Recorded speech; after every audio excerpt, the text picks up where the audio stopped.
اب یہ زوجہ مطہرہ سے کہا کہ یہ لوگ میری بات کیوں نہیں مان رہے ہیں؟ انہوں نے کہا یا رسول اللہ آپ اس طرح کریں، آپ اپنے بال صاف کروا دیں، یہ خود ہی کر رہے ہیں۔ جیسے ہی نبی صلی اللہ علیہ وسلم نے اپنے بال صاف کروائے، تمام صحابہ نے فوری طور پہ کر دیا۔ یہ بہت بڑی بات تھی کہ اتنا بڑا کراؤڈ 1400 لوگ صرف ایک مشورے کی وجہ سے فوراً سیدھے راستے پہ آ گئے۔ تو عورت مشورہ بہت اچھا دے سکتی ہے، لیکن کیا عورت فیصلہ کر سکتی ہے؟ اس معاملے میں بڑی معذرت کے ساتھ عورتیں بھی سن رہی ہیں، اور کسی قسم کا سوال ہوگا تو میں اس کا جواب دینے کے لیے تیار ہوں۔ فیصلہ کرنا عورت کے بس کی بات نہیں ہے۔ آپ دیکھیں بچے پر اور عورت کے اوپر کفیل مقرر کیا گیا۔ شادی کے معاملے میں عورت کو چوائس ہے، وہ ہاں بھی کر سکتی ہے، نہ بھی کر سکتی ہے، چوائس بھی بتا سکتی ہے کہ میں اس سے شادی کرنا چاہتی ہوں، لیکن آخری فیصلہ مرد نہیں کرنا۔ ولی ہمیشہ مرد ہوتا ہے۔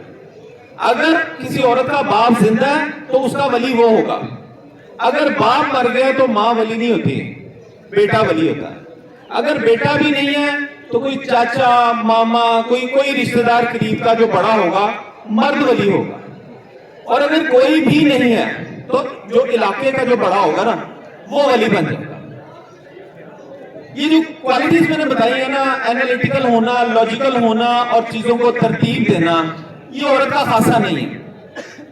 جب تک یہ دونوں پارٹیز اپنے اپنے ڈومین میں رہتی ہیں تو دونوں ایک دوسرے کے لیے رحمت ہوں گی اور ایک دوسرے کے لیے سکون کا باعث ہوں گی۔ لیکن جیسے ہی یہ ڈومین چینج کریں گی، یہ لوگ اذیت کا شکار ہو جاتے ہیں۔ مثال کے طور پہ اگر کوئی عورت اتھارٹیٹیو ہو جائے، فیصلے کرنے لگ جائے، اس کو کافی ساری قربانیاں دینی پڑتی ہیں، اسے اپنی معصومیت کی قربانی دینی پڑتی ہے، کیونکہ وہ ظاہر ہے جب فیصلے کرنے لگے وہ معصوم تو نہیں ہے نا، اسے اپنی نزاکت کی قربانیاں دینی پڑتی ہیں، اس کو ہر چیز کی ذمہ داری اپنے اوپر لینی پڑتی ہے۔ یہ ساری باتیں میں فیکٹس کے ساتھ کر رہا ہوں، کیونکہ اگر بائی نیچر دیکھا جائے تو لیڈیز کے لیے ذمہ داری قبول کرنا کافی مشکل کام ہے۔ بہت بڑی ذمہ داری کو چھوڑ دیں، ہنڈیا میں نمک زیادہ ہو جائے تو کہتے ہیں کہ جی یہ نمک اس وجہ سے زیادہ ہو گیا کہ اس دفعہ کا نمک تیز ہے، پچھلی دفعہ نمک جو تھا نا وہ نارمل تھا، اس دفعہ تیز اس وجہ سے، یہ مرچیں اس لیے تیز ہو گئی ہیں کیونکہ مرچیں ٹھیک نہیں ہیں۔ ان لوگوں کے لیے اپنے اوپر الزام لینا مشکل ہوتا ہے، لیکن اگر یہ اتھارٹیٹیو ہوں گی تو انہیں پھر سارے الزام اپنے اوپر لینے پڑیں گے۔ دیٹس وائی کہ اگر یہ دونوں پارٹیز اپنے اپنے ڈومین سے باہر نکلتی ہیں تو یہ پریشان رہتی ہیں۔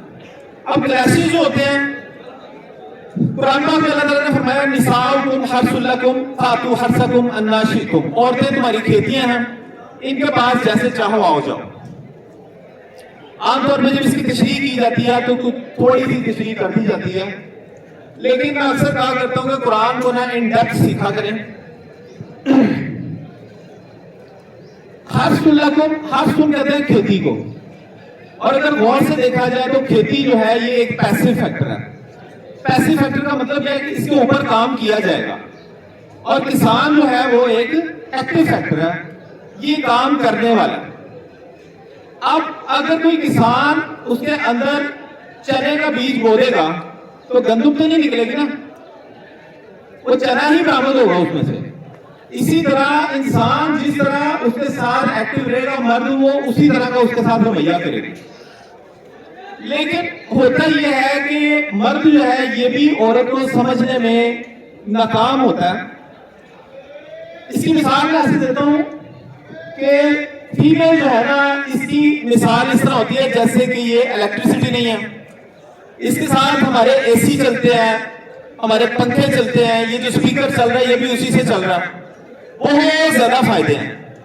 لیکن اگر غلطی سے اس کی گرم ٹھنڈی تار کو پکڑ لیا جائے تو یہ جھٹکا بھی بہت برا مارتی ہے۔ میں ایسے جھٹکے والے کئی بچوں کو دیکھتا ہوں، یہ جو پیرس بن کے پھر رہے ہوتے ہیں اور بالکل خطرے کی نوک پہ ہوتے ہیں، کسی کو جھٹکا لگ جاتا ہے۔ اور مردوں میں بہت زیادہ شادی شدہ مرد جو جھٹکا کھانے کے بعد جو ہے نا پوری عاجزی انکساری کے ساتھ عورت کے سامنے گھٹنے ٹیک دیتے ہیں۔ اس کی مثال ایسی ہے، یہ مثال میں نے صرف آپ کو سمجھانے کے لیے بتائی ہے اس سے ملتی جلتی مثال جو ہے نا رسول اللہ صلی اللہ علیہ وسلم نے دی. آپ صلی اللہ علیہ وسلم نے ان کو کانچ کے ساتھ تشبیہ دی. آپ نے فرمایا یہ کانچ ہے. کانچ خوبصورتی کی علامت ہے, نفاست کی علامت ہے. ٹھیک ہے, یہ چوڑیاں بنتی ہیں, کچھ زیورات اس قسم کے جن میں کانچ یوز ہوتا ہے, یا شیشے کی چیزیں ہیں. آپ نے فرمایا یہ کانچ ہے, بہت خوبصورت, بہت فائدہ مند, لیکن اگر یہ ٹوٹ جائے تو یہ لگ بھی جاتا ہے, پیروں میں بھی لگ جاتا ہے, ہاتھوں میں, پھر یہ اٹ کین ڈیمیج اے لاٹ. یہ مسئلہ ہے. اب ٹائم ختم ہو گیا. اگلا ٹاپک جو ہے وہ یہ بنتا ہے کہ ان لوگوں نے آپس میں انٹریکٹ کیسے کرنا ہے. یہ جو بچے ہیں ابھی غیر شادی سے, ان کی شادیاں ہونی ہیں, بچیاں ہیں, نہ انہیں یہ پتا کہ ہم نے مرد کے ساتھ کیسے ڈیل کرنا ہے, اور نہ ہی آپ کو پتا کہ آپ نے عورت کے ساتھ کیسے ڈیل کرنا ہے. باقی ووٹ میرا اسی طرف ہے کہ اگر کہا جائے کہ مرد کمزور ہے یا عورت, تو مرد واقعی کمزور ہے, عورت بہت زیادہ طاقتور ہے.